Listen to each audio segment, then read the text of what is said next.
A ver, vamos a esperar que entre un segundín, un segundín.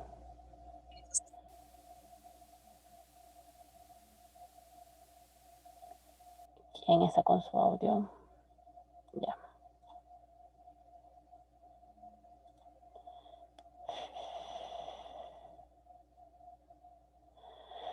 Au, au, au, au, au, calambre, calambre.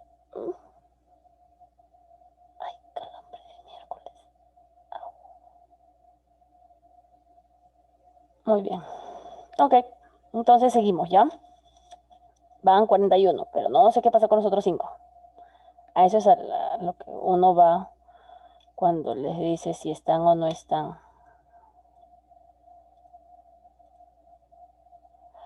42, 43, 44. Y eran 46.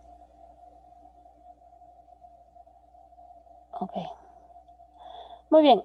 Ya vimos esta de acá. Ahora vamos a ver esta. Tenemos que tener un plan, ya por lo menos, para poder establecer cómo puedo yo atender a mi paciente, cómo puedo yo saber qué es lo que necesita de acuerdo a la evaluación previa que le haya hecho. Lógico. Tenemos que saber distinguir cuándo está obstruido los bronquios. Tenemos que saber ver si es a la altura superior, bronquios inferiores.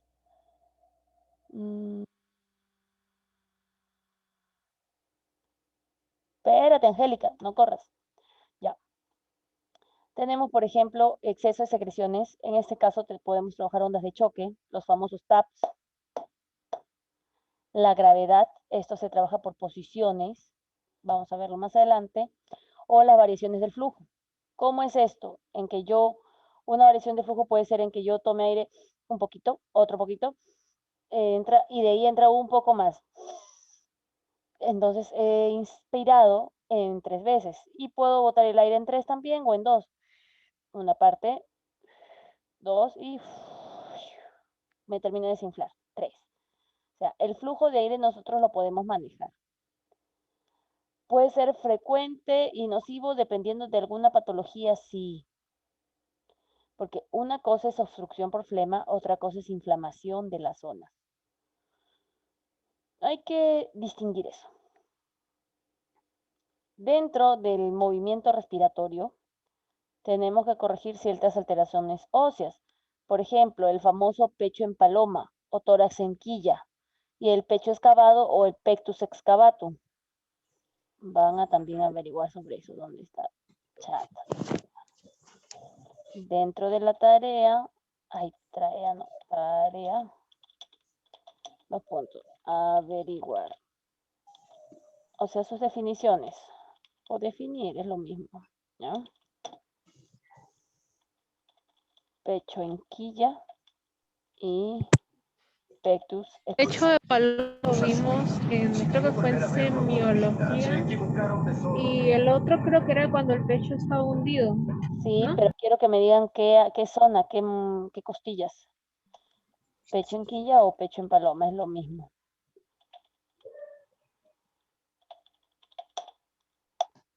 Ok. Ay, ahora se lo mandé. Solo Angélica. Ya. Listo.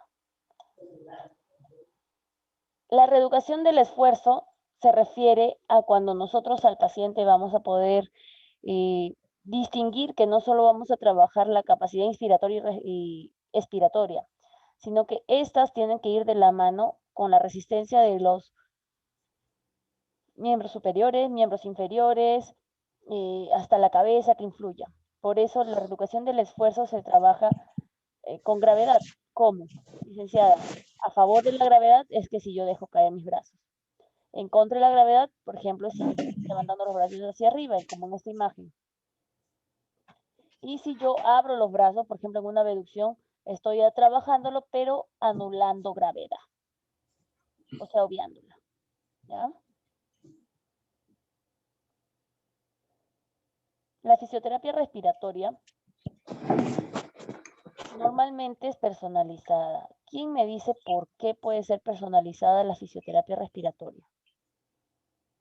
Para así poder tener el control de de las técnicas que se le van a aplicar al paciente y de la manera en la que está respirando, si es correcta o no. Una razón más falta. ¿Por qué no hago mejor terapia grupal respiratoria en vez de hacer terapia respiratoria personal? O sea, cada persona solita. Miss, porque el paciente bota el dióxido de carbono y cuando hay varios se vayan a contaminar o tenga alguna enfermedad o algo. Probabilidades, ya. Otra. Miss, porque no sabemos qué tipo de condición tiene un paciente o qué tipo de gravedad es su problema. ¿En qué grado está su problema? Pasable. Problema. ¿No todos tienen la misma patología? Claro. Exacto, muy bien, Poma. Perfecto, en el punto, porque no todos tienen la misma saturación, la misma patología, no todos fraccionan ni avanzan de la misma manera. Por eso debe ser personalizada. Esa es la base. Porque el señor de acá que está, por ejemplo, es más gordito, entonces tengo que fijarme que su tipo de respiración sea más diafragmática.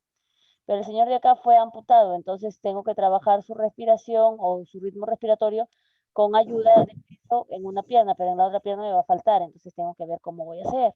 Y así, cada uno. El de acá es más viejito, el otro es más joven.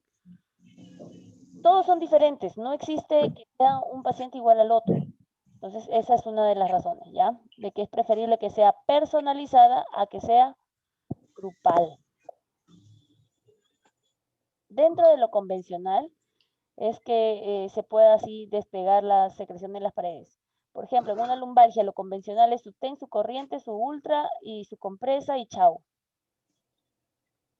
¿Ya ven? Esto es convencional, o sea, es algo que normalmente se hace. En el caso de la cinesiterapia respiratoria, hablar de un tema convencional es desobstruir. La técnica que yo voy a usar va a servir para desobstruir, para liberar las zonas que estén taponeadas por las secreciones. El drenaje, así como existe el drenaje linfático, tenemos un drenaje. El drenaje significa salida de una sustancia, en este caso de la secreción. Y para eso tengo que usar diferentes posturas. Puente, boca abajo, pero tengo que elevar más la altura de la cadera, igualmente en esta, pero en decúbito lateral. Normalmente dormimos cuando los pies se han acostado a favor de un lado. Y entonces significa que estamos trabajando un pulmón más que otro. Pero ¿por qué debo trabajar a mi paciente yo de este lado y no del otro?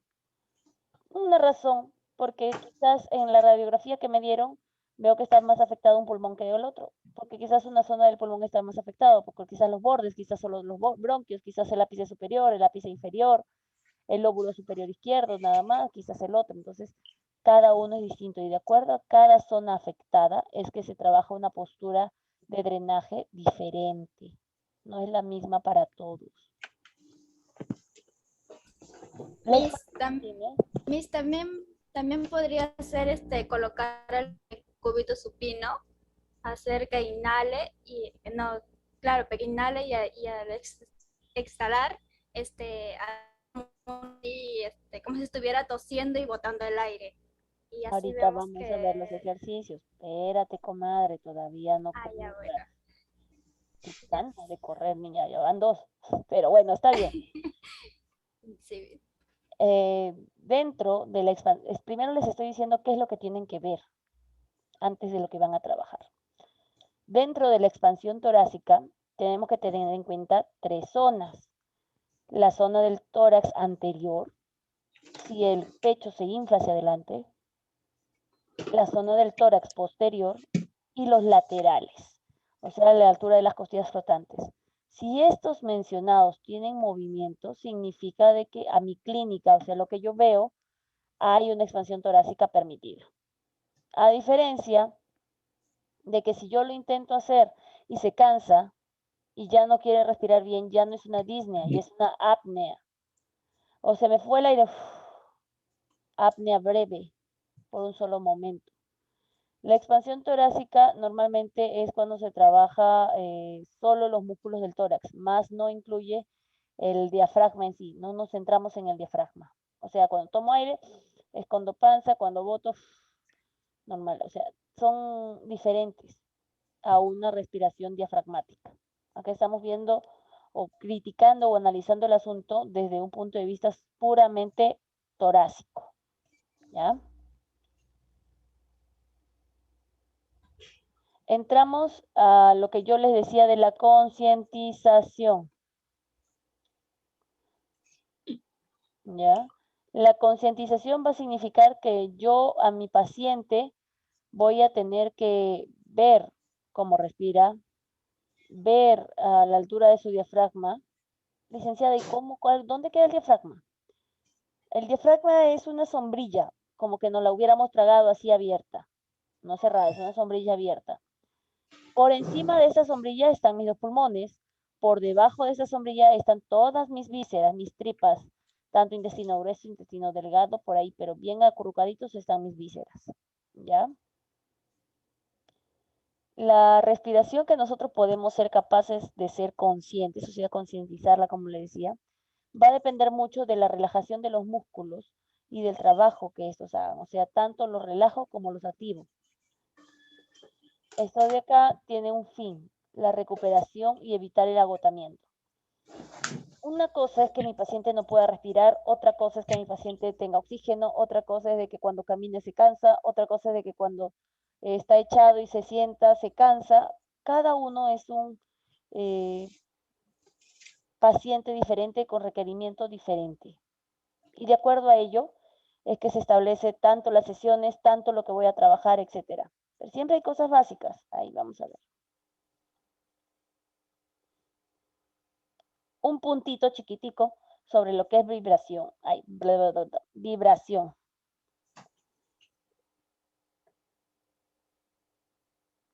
La vibración localizada o buscada o llevada hacia ciertas zonas va a darnos una, ¿cómo les puedo decir? Liberación de secreciones que puedan tener nuestros pulmones. ¿Solo esa es su finalidad? Sí, licenciada, nada más. La compresión es para generar resistencia a los pulmones. Si en la imagen del bebé que se ve, yo estoy poniendo mi mano encima y cuando el bebé quiere expandir su tórax hacia adelante, yo le pongo una pequeña resistencia, significa que voy a hacer que sus músculos que trabajan eso ganen fuerza y por lo tanto actúan mejor. En los lactantes se aplica la presión con las palmas de las manos, no tanto con los dedos como se puede hacer en un adulto mayor. Ahora, la contextura de un bebé es diferente a la contextura de un adulto mayor, entonces la presión a tratar también va a ser diferente.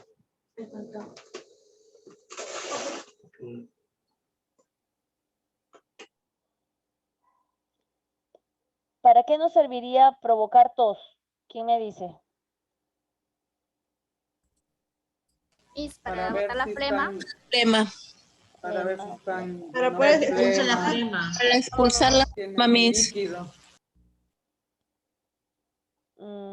Líquido, vale. Flema, vale. Falta una cosita más. ¿Qué otra cosa? Para limpiar los pulmones de flema. Ya voy a buscar los pulmones, no te preocupes. Perdón, mis pulmones. No te preocupes. Pulmones, mis. Ya. Me falta una razón. Y esta viene a ser para mover el corazón. Una tos que yo provoco sirve para yo generar como un golpe a mi corazón.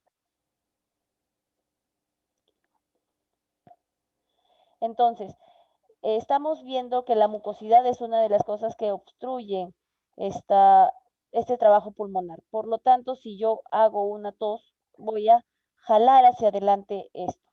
¿Ya? Ahora, las técnicas, pues tenemos, de todo tipo de técnicas. Tenemos técnicas en donde, bueno, yo las denomino así para que quizás no me combine con los nombres.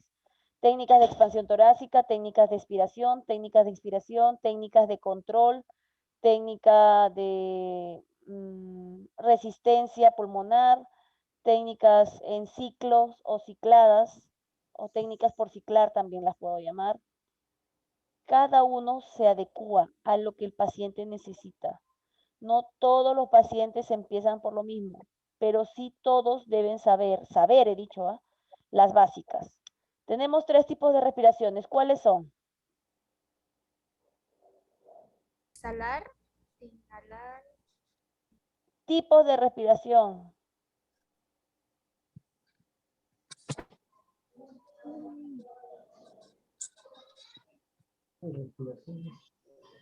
Licenciada, torácica, diafragmática. Y falta una. ¿Las 8? Mixta. Mixta, muy bien, muy bien. Apellidos, ¿quién ha dicho? Mixta, yo lo dije, Miss Ruiz. Mendoza Herrera, Miss. Muy bien, Guachín, señora Miss. Vicky. Guachín, ¿no? Ya, listo, las 3. Entonces, estos Hermana, estos 3 tipos de respiraciones, yo los denomino básicas para mis pacientes, para ya decirles, no, te toca empezar siempre con tus 5 básicas, de ahí avanzar. ¿Por qué? Porque al yo concientizar estos tipos de respiraciones, mi paciente va a poder realizar lo demás. Ustedes estarán un ratito con el paciente, pero después lo tienen que hacer con algún familiar en casa. Solo quizás, ¿por qué no? ¿Por qué? Porque la otra persona tiene que visualizar que la expansión se realice correctamente, que en tantas veces se tenga que botar el aire en 2, 3 para que lo haga bien. Entonces, siempre es bueno recordar estas 3 básicas. Por lo menos siempre se trabajan unas 5 a 10 veces cada una. Ahorita en un ratito espero poder verlos por pantalla y así hablar de este tema.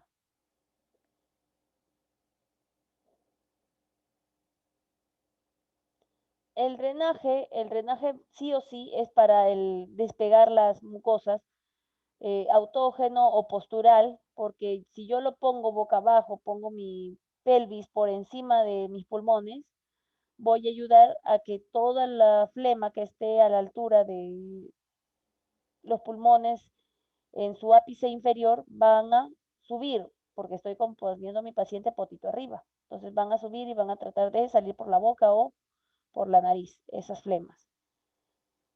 Sin embargo, puedo también, si la flema está en los ápices superiores, o sea, en la parte superior del pulmón, para que baje al centro que empiezan los bronquiolos y los bronquiolos, lo primero que tengo que hacer es, uno, trabajar la postura, puedo hacerlo sentado para que baje de la zona superior hacia el centro de los bronquios y después ya toser y botar la flema. Entonces, tenemos que adecuarnos siempre. El terapeuta se adecua, no es que así nomás siempre lo voy a atender, no, señor. El paciente se adecua a lo que tú le trabajes y tú como terapeuta también tienes que adecuarte. ¿Ya? Y acá, a eso es a lo que yo les venía comentando. Acá vemos en la primera imagen que está dañado o que está taponeado los ápices superiores. Entonces, para que descienda, tengo que ponerlo ligeramente sentado. A diferencia de esta de acá, en donde el daño está en los ápices inferiores, tengo que poner los pies y la cadera por encima de los pulmones para que descienda hasta el bronquio y de ahí pueda yo expectorar. En cambio, si está solo de un pulmón afectado, tengo que colocarlo de acuerdo a esto. ¿Por qué, licenciada, lo coloco con el pulmón afectado hacia arriba? Porque el aire siempre va a ir hacia arriba. Entonces, si a esta persona si esta persona entra el aire hacia su nariz acá y el pulmón justamente es este izquierdo, el aire va a subir a todo el pulmón izquierdo automáticamente. Entonces va a generar que de nuevamente trabaje. Sin embargo, fuera, en este caso, un pulmón que su zona derecha está dañada, tengo que poner la zona derecha por encima de la zona izquierda para que cuando haga mis respiraciones, simple, el aire vaya a esa zona y disminuya la afectación. Su sílabo me permite enseñarle hasta ahí. ¿Ya?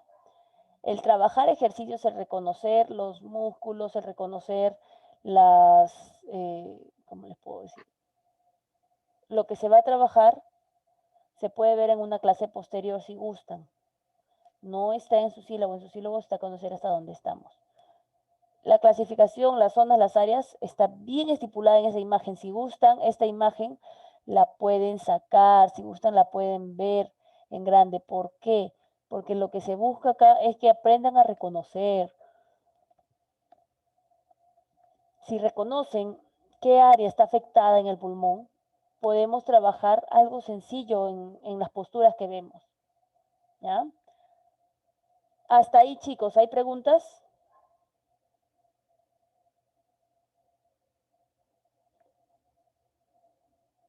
¿Hay preguntitas? ¿Ninguna?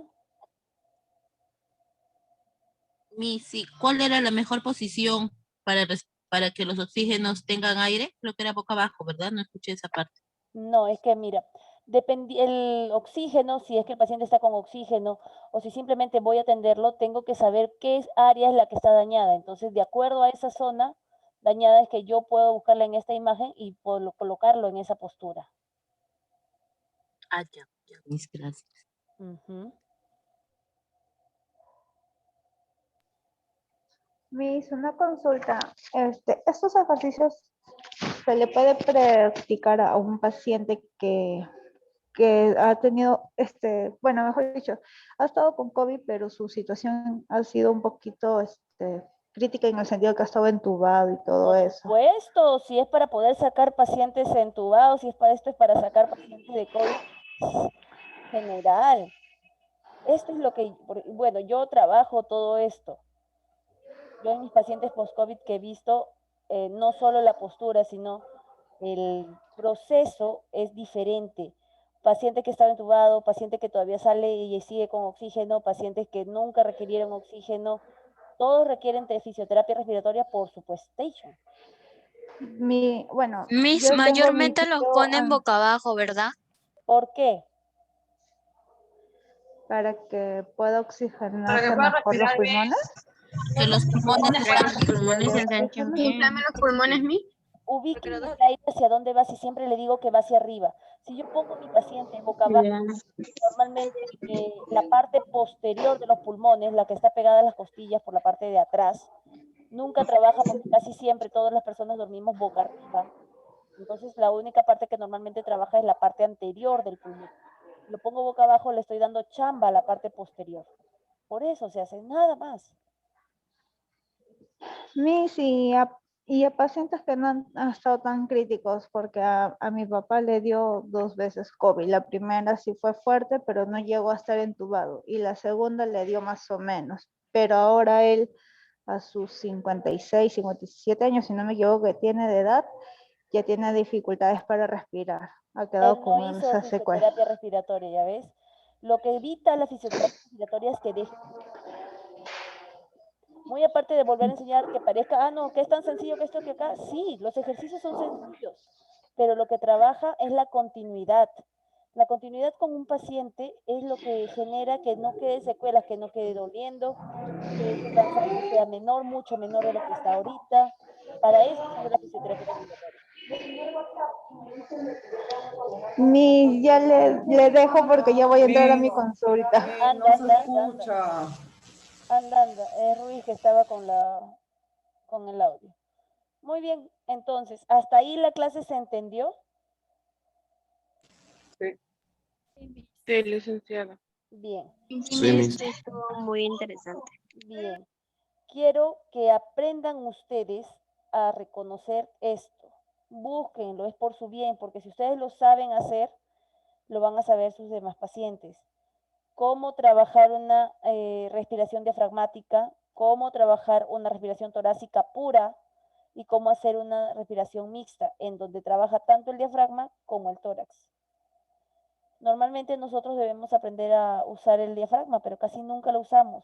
Por eso es que las personas normalmente que pasan esto, sus secuelas generan molestias en su diafragma y les duele tanto por delante o puede doler detrás la espalda. ¿Ok? Listo, chicos. Muy bien, hasta ahí la clase de hoy. ¿Cuándo se cierra la tarea o alguna pregunta más? Yo sobre la tarea, hay algunos compañeros, y me incluyo, que nos cuesta cómo entender la tarea. Sí. A ver, ¿qué significa un taller? ¿Quién me dice que es un taller? una presentación de un tema. Un taller es lo que yo voy a ejecutar en un grupo de personas con un fin, en este caso terapéutico. Si estamos hablando de lo que es cinesiterapia respiratoria, entonces, ¿qué clase de ejercicios voy a tener que presentar? Respiratorio. Respiratorio. Muy bien, valga la redundancia. Entonces, tengo que poner arriba, taller de cinesiterapia o ejercicios respiratorios, como ustedes gusten. Inicio, obviamente tengo que saber en qué población ustedes elijan, por ejemplo, en su centro ficticio que están creando lo que creo que ustedes creen, inventen. En mi centro llamado tal, mis pacientes post-COVID, por ejemplo, podemos agarrar pacientes post-COVID, adultos mayores, solo van a atender algunos pasando 60 años, otros en niños, otros en jóvenes, como ustedes gusten, o quizás todos. Vamos a tener un taller grupal, algo a grosso modo. Licenciada, pero usted nos ha dicho hace rato en la clase de que es mejor personalizada. Pero les dije de que lo básico que pueden saber todos son los ejercicios básicos, todos lo deben de saber.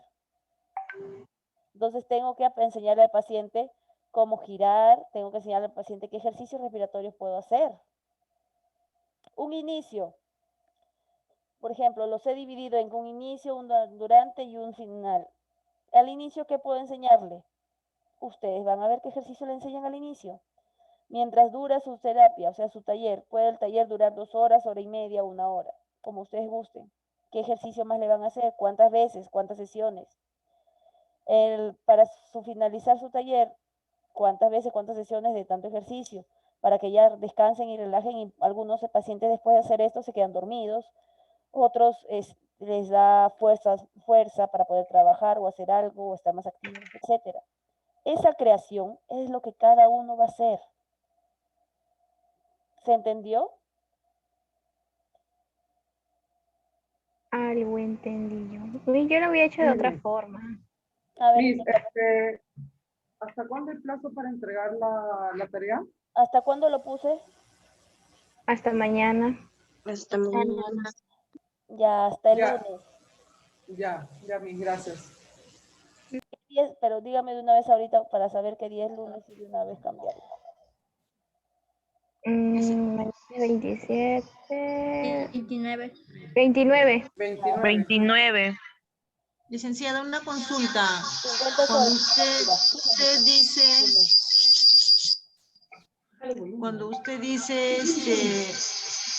poner fotos o dibujos, ¿eso se refiere a tenemos que dibujarlo o poner alguna imagen?